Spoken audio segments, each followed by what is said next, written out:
Observe que aqui na definição de limite teve uma exigência que não ocorre lá para a continuidade. No entanto, também não tem uma outra exigência que ocorre lá. Isto é, aqui tem uma exigência que não ocorre lá e aqui não tem uma que ocorre lá. Ou seja, limite e continuidade eles trocam as exigências sobre o x0. A definição de continuidade exige que o x0 pertença ao A, mas não fala nada sobre o x0 pertencer ao A'. Já a definição de limite exige que o x0 pertença a A', mas não fala nada sobre o x0 pertencer ao A. Por que essa diferença? Vamos entender. Lá na continuidade, eu estou querendo falar de f de x próximo do f do x0.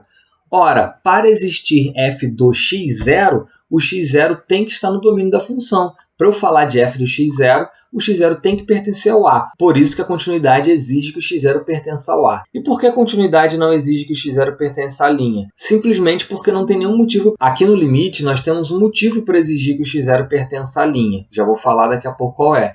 Já na continuidade, não tem por que exigir. Já que não tem por que exigir, a gente não exige, pois assim a continuidade fica definida num conjunto mais amplo de possibilidades. A gente pode falar de continuidade numa quantidade maior de elementos. E aqui no limite?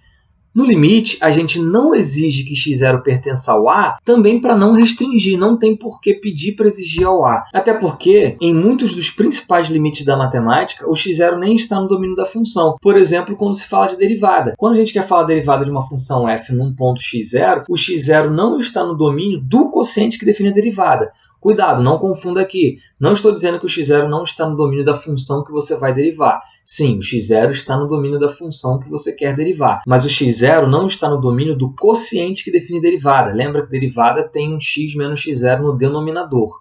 Sobre derivada a gente vai falar mais à frente. Mas limite exige que x0 pertença ao conjunto dos pontos de acumulação. Por que isso? Lembre-se que um ponto de acumulação do A é um ponto do qual, dado qualquer vizinhança em volta dele, você consegue um elemento do A dentro dessa vizinhança, mesmo que essa vizinhança seja muito pequena. Então, por isso que a gente exige que o x0 seja ponto de acumulação, porque a gente quer falar de limite com o x tendendo a x0. Só faz sentido falar de limite com o x tendendo a x0 se o x pode se aproximar do x0. E neste caso, obviamente, estou falando de x no domínio da função, porque se eu quero falar de f de x, eu só posso falar para x que está no domínio da função. E se eu quero falar de x tendendo a x0, eu preciso então conseguir valores de x próximo do x0. Ora, só tem valores de x no domínio da função próximo do x0 se o x0 for um ponto de acumulação do domínio da função.